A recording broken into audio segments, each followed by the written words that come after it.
What happens when you organize an innocent event and 16 Proud Boys show up because the libs of TikTok went after you? And we're gonna find out because that's what happened to one of our guests right now. Lindsey Knapp is the owner of Sanford Yoga and Community Center. She's the person who was targeted. Amy Franck is the founder and president of Never Alone Advocacy, and she helped in this situation. Welcome, both of you. Thanks for having us. Thank you. Absolutely. So Lindsey, why don't you tell us the story? What event was it?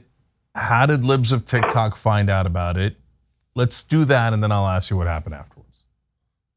Yeah, so I run an LGBTQ resource center out of my yoga center, and it's really was inspired by my son. I'm a parent of a trans youth, and we started the LGBTQ resource center as a way to kind of just help him find some community. And so in an effort to raise money for the LGBTQ resource center, we host a drag brunch every so often. We hosted another one in June, and that one went so well. We sold out the first show and we booked a second show. And so then we just did it again in October. The show in June was fine. We didn't have any Proud Boys there. We had a couple folks in the community that weren't too excited about it. But it was a very peaceful event. A couple people showed up with some like religious literature, passed it out, stayed for about 15 minutes and left. But this time it was chaotic. I guess the libs of TikTok posted that we were hosting this event, and then from there, the Proud Boys decided that they were going to show up. We received death threats, and it was chaotic to say the least. So, how did they even find out about the event? Your guess is as good as mine. I mean, I guess they've got somebody that just like scrolls through the internet to find events like this. I mean, we're in a small town in Sanford, North Carolina, so I'm not sure what they're doing or what their algorithm is, but for some reason they targeted our event. Okay, this is actually super disturbing. So 16 guys show up. So what did they say? What did they do? Yeah, I mean, they came, in flak vests and masks. They're not showing their faces. They're screaming at everybody as they're trying to enter and exit the building. They're calling them groomers and pedophiles. If there were any kids walking up to the building, they got even more hostile. So it was like terrifying to the kids and to the patrons. They were trying to breach into the building. We had to call the police to have the police stand guard outside of the building for the duration of the event.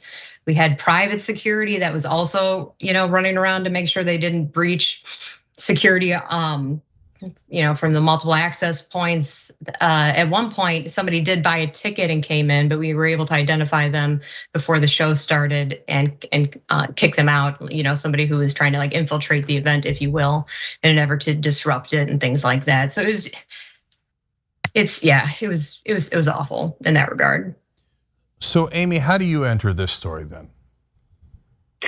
So Ms. Knapp is my colleague and friend, and she told me that she had gone to the Sanford Police Department to report these death threats and the concern of the event that she was hosting. And I told her, I said, I'm concerned for your safety, I'm concerned for your employee safety, and I'm concerned for the safety of the people attending the event. So I reached out to the FBI through the normal process and asked them why the TFO, the liaison for the police department, hadn't been notified, because this is a well-known violent domestic terrorism group. And I told the FBI on their 800 number, as well as I called 2 separate agents that I had contact information for. And I told them, I said, Ms. Knapp and I are working some very, very horrific human trafficking, drug trafficking, rapes, and murders of some brown and black men and women in the military, and that we know that domestic terrorism is associated with the Proud Boys and the Oath Keepers and folks that are involved in these kinds of circles, if you will, and that I don't think that they're targeting her by accident. So Amy, tell me more about that. So why do you think they're targeting Lindsey? I mean, look, these events have happened throughout the country a million times. I mean, all of a sudden we have these lunatics running around and intimidating folks on things that were perfectly normal 2 years ago. But why do you think they might be targeting Lindsey?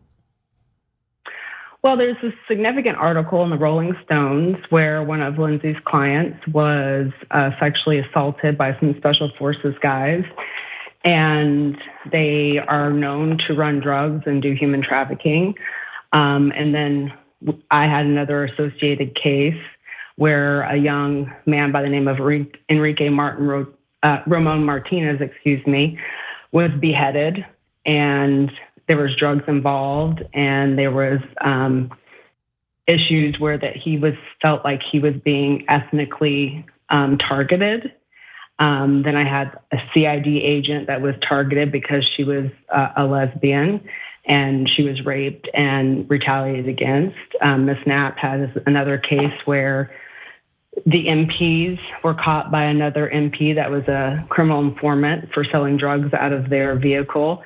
And right now we're working a very horrific, what we believe to be a murder case out of Wiesbaden, Germany, that's associated with these same military police officers.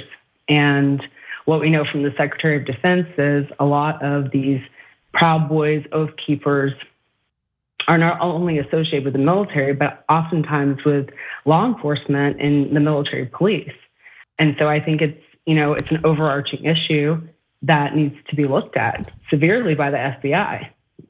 So, Lindsey, are you concerned that they targeted you because of the drag show and your son being trans, et cetera, or because of this other case, and Lindsey's an attorney, by the way, and an Army veteran, or this other case that you guys are working on, or both?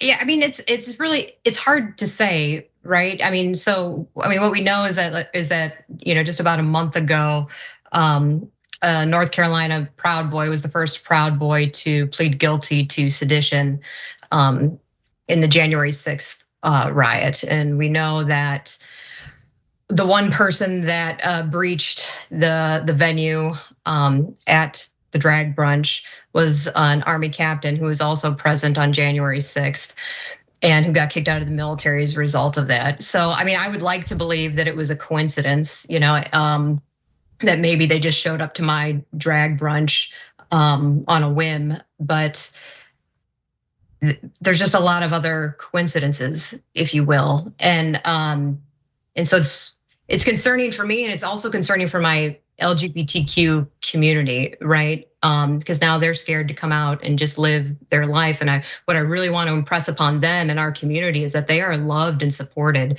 and that we've gotten a lot of love notes, as I call them, or people that really just care about them and want them to be able to live their best life. And that the rhetoric that the Proud Boys are throwing at our community, calling them pedophiles and shoot your local pedophile and things like that, it just will not be tolerated, not by us and not by anybody in our community.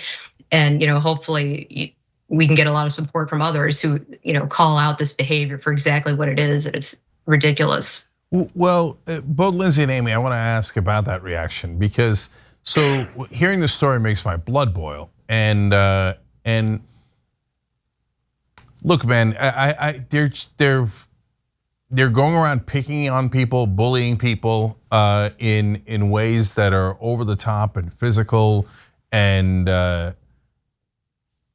it's so. How do you? I'm worried that this kind of vigilantism is kind of the beginning of fascism, right?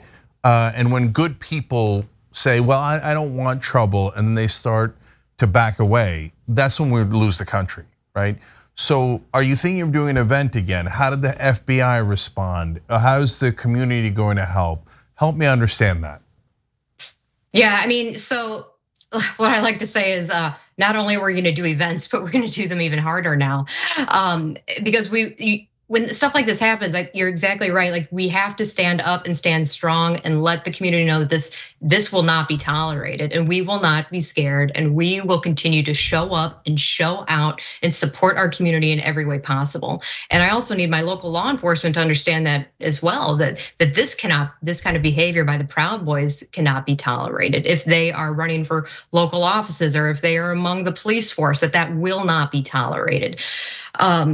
So that's the message that I would love to convey to everyone and to our community, is that we are here and we are certainly not deterred. They picked the wrong one, if I'm being honest. I take on the military for a living. Like Amy said, I take on Delta Force, special operations, whomever. If they're sweeping sexual assault under the rug, they know I'm coming for them. So Proud Boys can just take a number at this point. All right, well, I love that attitude. And I mean, get a load of the irony of them pretending to care about human trafficking while you guys are actually working cases of human trafficking and fighting the bad guys and protecting people. So Lindsey, what was the FBI and law enforcement reaction? I'm sorry, Amy, I wanted to ask you that. Oh, thank you. So when we spoke to some specific agents, then we got more attention. They took the complaint over their hotline. It was great. But when I reached out to a specific agent, then I saw that there was a shift in momentum to protect my colleague. And I also want to put this out there. Lindsey and I work cases of rape, sexual abuse, domestic violence, child molestation, child abuse. And for the rhetoric to be that the LGBTQ plus community are pedophiles is the furthest from the truth. The FBI statistics will tell you that the number one offender of sexual assault, rape, child molestation are white males. So to say it's the LGBTQ community is throwing shade at the wrong community. We need good men in this space to stand up beside us for the 3% of people that are committing these acts of violent felony crimes against innocent to stand beside us, because this is a human rights issue. This is not an LGBTQ plus issue. It's not a women's issue. This is a human issue. And we need all of the good people in the room to stand up beside us. Well, look, I love that you guys are fighting back and with everything you've got in your arsenal, and we cannot let things like this stand. So thank you. Lindsey Knapp, Amy Franck, and Amy's the founder and president of Never Alone Advocacy. And by the way, thank you also for fighting back against the sexual predators that you guys are finding, and actual sexual predators that are actual threats to our kids, to women, etc. And so, I mean, in every way, doing God's work. We appreciate it, and thank you for telling the story. Thank you. For having us.